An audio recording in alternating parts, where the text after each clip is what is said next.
한국을 떠나서 다른 나라를 여행을 할 때 기억해야 할 것은 몇 가지가 있습니다. 먼저 여행할 나라의 시차를 계산하여 시간을 맞추는 것이고, 사용하는 지폐도 달러나 유로화, 그리고 그 나라의 사용하는 화폐로 바꿔야 하는 것입니다. 또한 무게를 파운드를 쓰는 나라가 있고 그람이나 킬로그램을 쓰는 나라가 있으며, 거리도 마일을 쓰는 나라가 있고 우리나라처럼 킬로미터를 쓰는 나라가 있음을 참고해야 합니다. 여행지에 가서 물건을 하나 집어들고 이것이 한국 돈으로 비싼가 싼가 이렇게 계산하는 것은 결코 이상한 일이 아닙니다. 이렇게 다른 나라를 여행할 때 꼭 해야 하는 것이 바로 환산입니다. 환산하는 것은 번거롭고 또한 귀찮은 일이지만은 반드시 해야 합니다.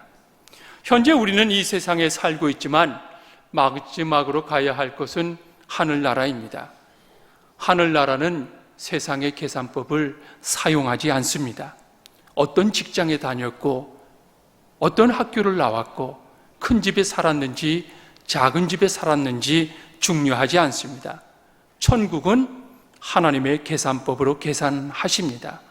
천국을 바라보며 세상에 사는 우리들이 하나님을 얼마나 사랑하는지를 물을 것이며, 말씀대로 살기 어려운 세상 속에서 하나님의 약속의 말씀을 얼마나 신뢰하고 살았는지를 계산하십니다.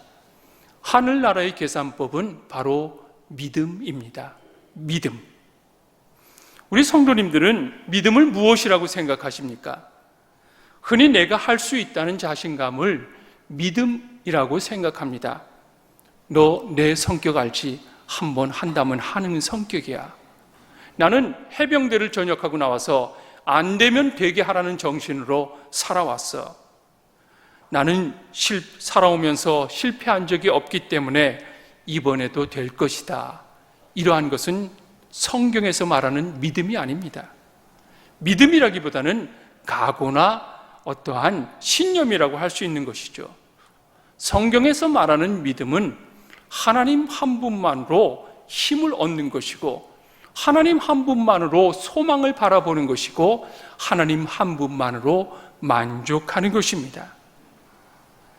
오늘 예배를 드리는 여러분은 믿음이 있으십니까? 고개를 한번 끄덕여 보십시오.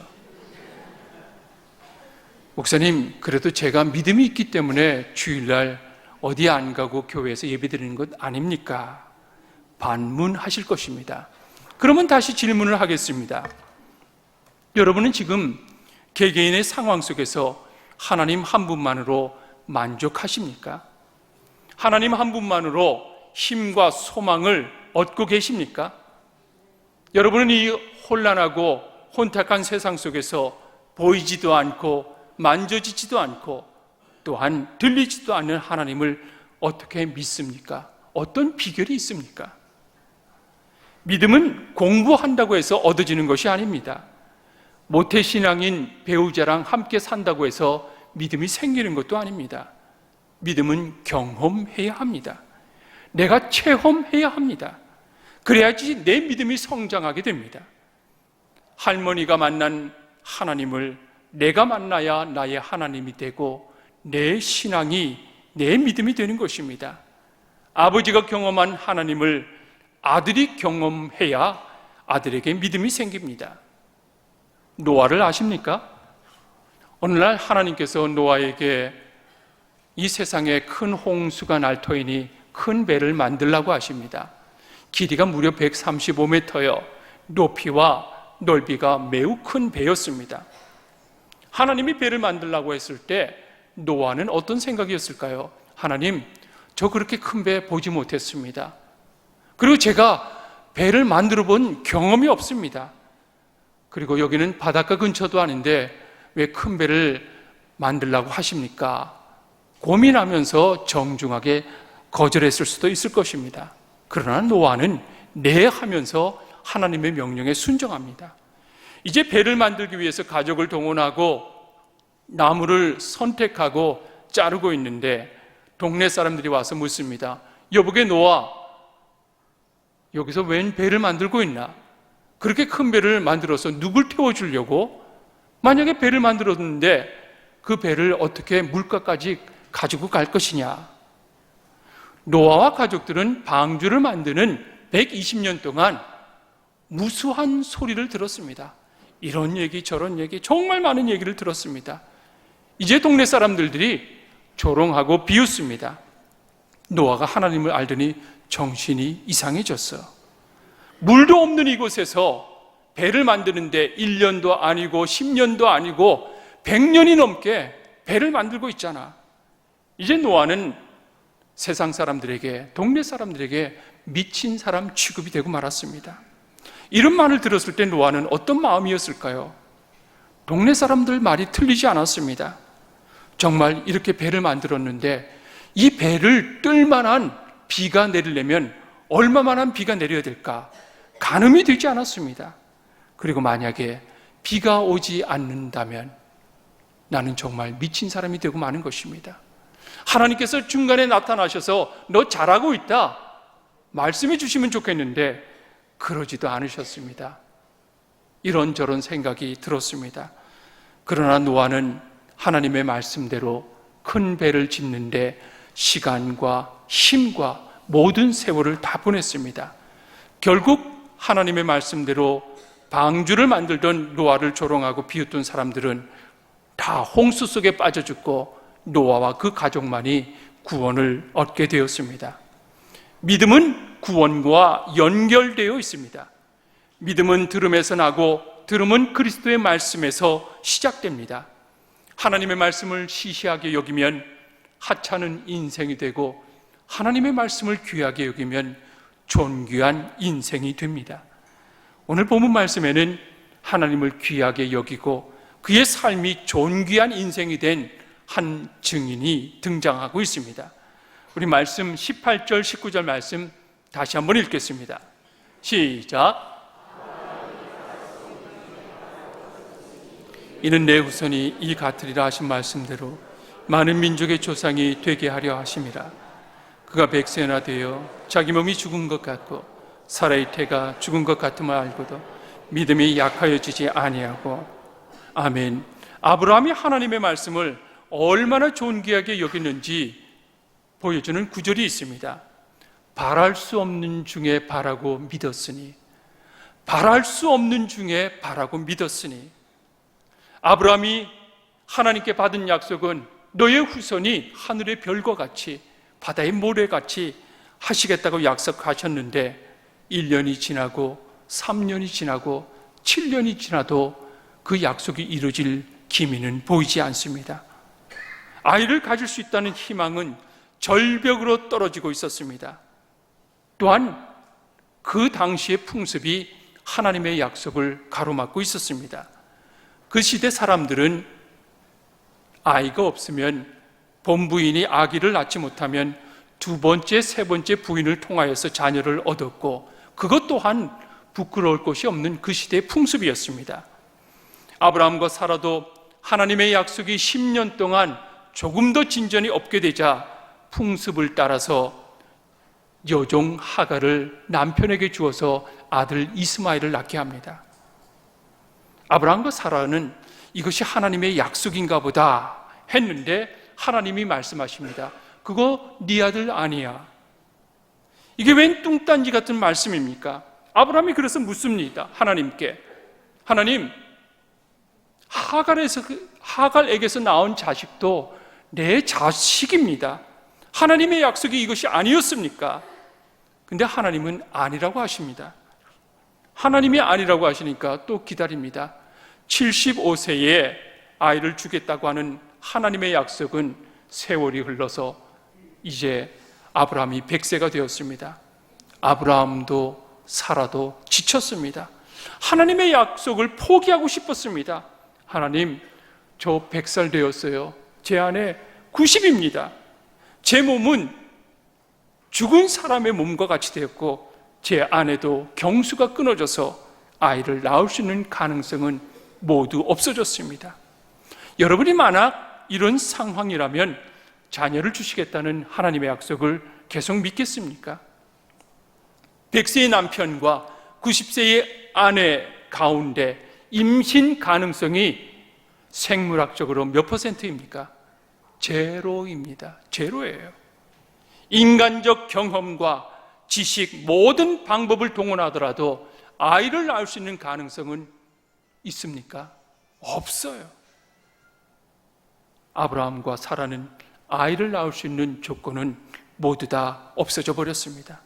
하나님께서 후손을 주시겠다고 하는 그 약속도 지켜지지 못할 것 같습니다. 아이를 낳을 수 있는 세상의 충족 조건은 모두 사라졌습니다. 상황을 뒤집을 수 있는 것은 아무것도 없었습니다. 이것이 아브라함의 현실적 상황이었습니다. 바라고 싶은데, 믿고 싶은데 그럴 상황이 아니었습니다. 그런데 아브라함은 믿음이 있었습니다. 하나님의 약속입니다. 좀 더 분명하게 말하면 이 약속보다는 하나님 존재, 하나님의 실존적인 존재를 믿었던 것입니다. 눈에 보이고 귀에 들리는 환경을 믿은 것이 아니라 하나님의 본질인 창조주이시오, 절대자이시오, 전능자이시오, 최고의 결정권자이신 하나님 본질을 믿었던 것입니다. 절망적인 상황과 모든 환경이 아브라함을 둘러싸고 있었지만은 아브라함은 하나님을 믿었습니다. 환경을 보면 눈물이 나오고 탄식이 나오고 하나님이 정말 살아계신가 울부짖고 싶지만은 본질적인 하나님에 대한 믿음은 포기하지 않았던 것입니다. 많은 사람들은 현실적으로 또한 이성적으로 가능성이 있으면 믿습니다. 조건이 충족되면 누구나 믿는 데는 어려움이 없습니다. 그러나 이것은 믿음이 아닙니다. 환경과 조건을 믿는 것이고 지식과 경험을 믿는 것입니다. 아브라함은 자신의 환경이나 자신의 몸의 상태에 따라서 믿음이 흔들리지 않았습니다. 아브라함은 끝까지 하나님께 모든 것을 걸었습니다. 약속을 바랄 수 없는 0%의 환경에서, 약속이 지켜줄 수 없는 0%의 조건에서, 약속이 없는 절망 속에서 하나님만 100% 바라보았습니다. 하나님이 이것을 의로 여겨주셨습니다. 믿음으로 산다고 하는 것은 전능하신 하나님을 바라보는 것입니다. 세상적 방법과 인간적 방법으로 해결책을 찾아 나서는 것이 아니라 막다른 절벽 위에 우뚝 서는 용기가 바로 믿음인 것입니다. 길이 없는 홍해를 향하며 나아간 이스라엘 백성들을 보십시오. 뒤에는 이 애국 군사들이 병거를 타고 쫓아옵니다. 아픈 바다입니다. 길이 없는 절벽 속에서 이들은 하나님을 경험하게 됩니다. 이스라엘 백성들이 광야로 떠납니다. 먹을 것도 마실 것도 보장되지 않는 그러한 절벽 속에서 하나님을 체험하게 됩니다. 홍해를 아무리 지식적으로 생각하고 과학적으로 계산해도 안 됩니다. 광야를 지날 때 식량이 얼마나 필요한지 200만 명이나 되는 사람들에게 마실 물은 몇 리터가 필요한지 계산이 되지 않습니다. 하지만 막다른 길에 서보면 하나님의 전능하심을 경험하게 되는 것입니다. 홍해를 건너고 광야를 지나면서 이것이 믿음이구나, 이것이 하나님이시구나, 전능하신 분이시구나 믿게 되는 것입니다. 물로 가득 찬 홍해에 발을 디디니까 그 질벅질벅하던 홍해 밑에 땅들이 바싹 말라 있었습니다. 그것을 보면서 탄성을 지르는 것입니다. 아무것도 없는 광야에서 아침에 일어나 만나를 줍고 만나를 먹어보니 하나님의 역사하심을 체험하게 되는 것입니다. 저는 청년 시절에 찬양을 같이 했던 10여 명의 친구들과 함께 여름마다 단기 선교를 준비했습니다. 단기 선교 장소는 가야 할 장소는 일본이었습니다. 그래서 여름방학이 시작되기 몇 달 전부터 모여서 기도하고 찬양하고 일본어 찬양을 연습하였습니다. 일본으로 떠나기 전 나이가 지긋한 장로님과 권사님 몇 분이 오셔서 물으셨습니다.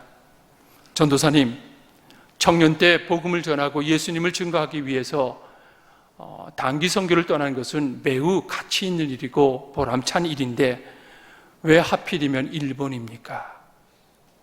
왜 하필이면 일본으로 가냐고 물었습니다.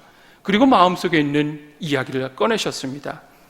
나는 일본에 대해서 아직 마음이 열리지 않았습니다. 예수를 믿고 교회의 중직을 맡고 있지만은 일본이라는 나라에 대해서 좋은 감정이 없습니다. 그리고 만약에 다음에 선교를 가실 계획이 있다면 다른 나라로 가보시는 것이 어떻겠습니까? 짧은 만남이었지만은 여운이 참 길었습니다. 우리나라 국민 중 많은 사람들은 일본에 대해서 좋은 감정을 갖고 있는 분이 많지 않습니다. 지금도 일본과 운동 경기를 하게 되면은 선수와 국민들이 똘똘 하나로 뭉칩니다. 다른 나라에게 질 수 있어도 일본은 질 수가 없다. 죽기 살기로 뛰고 운동 경기에 임하게 되는 것입니다. 역사적으로 이런 마음이 우리에게 있다는 것이에요. 드디어 비행기를 타고 일본에 도착했는데 숙소는 동경의 중심지에 있는 요도바시 일본 교회였습니다. 교육관 2층에 2개의 방을 얻어서 한쪽은 남자 숙소로 한쪽은 여자 숙소로 사용했습니다. 좁고 무더웠지만은 무료로 빌려주기 때문에 감지덕지하면서 그곳에서 지냈습니다. 도착한 다음날 일어나서 말씀을 읽고 기도한 다음에 기타와 전도지를 들고 사람이 많이 모이는 공원과 그리고 전철역에 자리를 잡았습니다. 그리고 찬양하면서 짧은 연극을 통해 복음을 전했습니다. 아침에 나가서 오후 늦게 돌아올 때쯤이면 모두 다 파김치가 되었지만은 저녁에는 일본인 교회를 돌아다니며 찬양을 하였기 때문에 정말 강도 높은 일정이었습니다. 일본 시내의 길거리는 빠찡코를 할 수 있는 카지노들이 즐비하였고 식당이나 주택 앞에서는 고양이나 개로 만든 형상으로 그곳에 복을 비는 사람들도 꽤 많이 있었습니다. 이런 곳에서 예수님을 증거하는 것은 쉽지 않았습니다. 일본에 온 지 며칠이 지났음에도 불구하고 예수님을 믿겠다는 결신자도 없고 우리한테 관심을 보여주는 사람도 없고 허공에 메아리를 치는 듯한 우리의 찬양 소리와 복음에 대한 몸부림은 점차 피곤함과 절망으로 채워져 갔습니다. 이제 이틀 후면 한국으로 돌아갈 날이 되었습니다. 몸은 잘 절여진 파김치가 되었고 목소리는 허스키 소리였고 부족한 잠을 채우고 싶은 눈꺼풀은 잘 떠지지 않았습니다. 그러나 마음을 다시 잡고 오늘 마지막 날이니까 다시 한번 해보자 하면서 나가려는데 날씨가 흐립니다. 그래도 기타와 전도지를 가지고 길거리로 나갔습니다. 염려한 대로 찬양을 하는데 비가 내리기 시작합니다. 곧 그치겠지 했는데 비가 그치지 않습니다. 잠시 팀원들이 모여서 기도합니다. 하나님, 정말 우리 고생했습니다.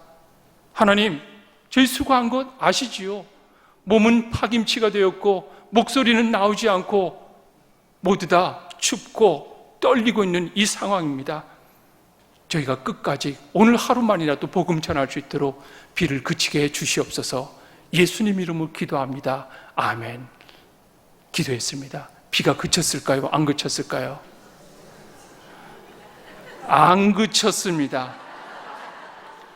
기도하면 먹구름이 물러가고 비가 딱 그쳐야지 하나님이 정말 살아계시구나, 하나님이 역사하시는구나, 하나님이 이것을 좋아하시는구나 힘이 나겠는데 먹구름과 빗줄기는 조금도 양보할 생각이 없었습니다. 우리도 양보할 생각이 없었습니다. 궁여지책으로 6교 밑으로 가서 그 복음 전하는 일을 계속 이어갔습니다. 혹시 여러분 비 오는데 기타 쳐보신 분 계십니까? 비 맞으면서 찬양해 보신 분 있으십니까? 비에 젖은 비둘기는 보았어도 비 맞고 기타 치는 것처럼 처량한 일은 없습니다. 기타 소리는 철사 소리가 나고 또한 머리카락 끝으로 떨어지는 빗방울은 우리의 찬양 소리를 다 흡수해 버렸습니다. 길 가는 사람들이 미친 사람 보듯이 힐끔힐끔 쳐다보았지만은 제 갈 길 가기에 바빴습니다. 그래도 우리는 준비한 것을 끝까지 가자 하면서 찬양과 워십과 또한 연극을 마친 후 숙소로 돌아왔습니다. 우리들의 모습은 마치 폐잔병의 모습과 다를 바가 없었습니다. 이번 단기 선교의 결과는 제로였습니다. 그렇게 준비하고 하나님의 도움을 구하였는데 결신자는 없고 날씨는 좋지 않았고 몸도 엉망이고 모든 것이 실패였습니다. 한국으로 돌아온 지 며칠이 지났을 때 팀장으로부터 오늘 갑자기 모였으면 좋겠다고 연락이 왔습니다. 그래 모여서 짜장면을 먹으면서 팀장이 말합니다. 우리가 한국으로 돌아온 며칠 뒤에 일본 교회 목사님으로부터 소식이 왔습니다. 우리 팀이 귀국한 후에 한 일본인이 교회를 찾아와서 목사님을 찾았다고 합니다. 그리고 있었던 일을 말해 주었습니다. 교회를 찾아온 그 일본인은 회사의 일로 도쿄에 머물면서 저녁 늦게까지 회의를 마치고 쉬었다고 합니다. 그리고 그 다음날 보니까 비가 오기 때문에 일정을 취소하고 차 한 잔을 마시면서 호텔 밖 창문을 내다보고 있는데 이상한 광경을 보았습니다. 젊은이들 10여 명이 거기서 기타를 치고 노래를 하는 것 같기도 하고 어떠한 몸짓으로 이야기를 하는 것 같아 보였습니다. 비가 오는데 저것들이 드디어 미쳤구나 생각했는데, 금방 가겠지 생각했는데 가지 않고 이번에는 그들이 장소를 옮겨서 6교 밑으로 가는 것을 보았습니다. 그래서 이 일본인이 그 사람 우리들을 유심히 지켜보았다고 합니다. 청년들의 노래소리는 들리지 않았고 우리들이 하는 연극은 작은 몸짓에 불과하였지만은 그 청년들은 움직임은 무엇인가를 전달하고 있다고 하는 것을 알았습니다. 비가 오니 금방 갈 것이라는 예상을 깨고 1시간이 넘도록 하는 청년들의 행동을 보고 자기 비서를 부릅니다. 저 청년들이 저기서 무엇을 하는지, 그리고 저 청년들이 묵고 있는 장소는 어딘지 알아오라고 했습니다. 그래서 우리들에게 숙소를 제공했던 그 교회에 가서 담임 목사님을 만나서 그날 있었던 일을 이야기하며 그 청년들이 무엇을 전하려고 했는지, 그 청년들이 무엇에 관심이 있는지 나도 알고 싶다고 하며 예배에 참석했다고 담임 목사님이 연락을 주셨습니다. 사랑하는 성도 여러분, 하나님이 하시는 일이 놀랍지 않습니까? 우리는 보름 동안 10여 명의 청년들이 목이 쉬고 파김치가 되고 모든 것을 실패로 여기며 폐잔병처럼 돌아왔는데, 하나님은 그 폐잔병을 통하여서 한 사람을 구원하기 위해서, 창문 속에서 바라보고 있는 그 일본인을 구원하기 위해서 우리를 사용하였던 것입니다. 이러한 간증이 어찌 저에게만 있겠습니까? 예수를 주로 믿고 살아가는 여러분들에게도 수많은 간증이 있지 않습니까? 무신론자인 내가 예수를 믿기까지 얼마나 많은 사람들이 기도하고 수고하였는지, 사업이 잘 되었으면 교회 근처에도 오지 않았을 텐데 실패를 통해서, 아픔을 통해서 눈물로 예수님께 돌아오게 되었고, 몸의 약함을 통하여서 다시금 하나님께 기도하였던 그 하나님의 그 섭리, 주일이면 놀러 다니기 바빴던 사람이 교회에 나와서 예배드리고 말씀 속에 아멘 하면 고백하는 것, 이것이 간증이 아니고 무엇이겠습니까? 하나하나가 다 모두 여러분의 간증이 되는 것입니다. 바랄 수 없는 환경 중에서도 하나님의 계획은 진행 중이었던 것입니다. 우리 23절, 24절 말씀 읽겠습니다. 23절, 24절 시작.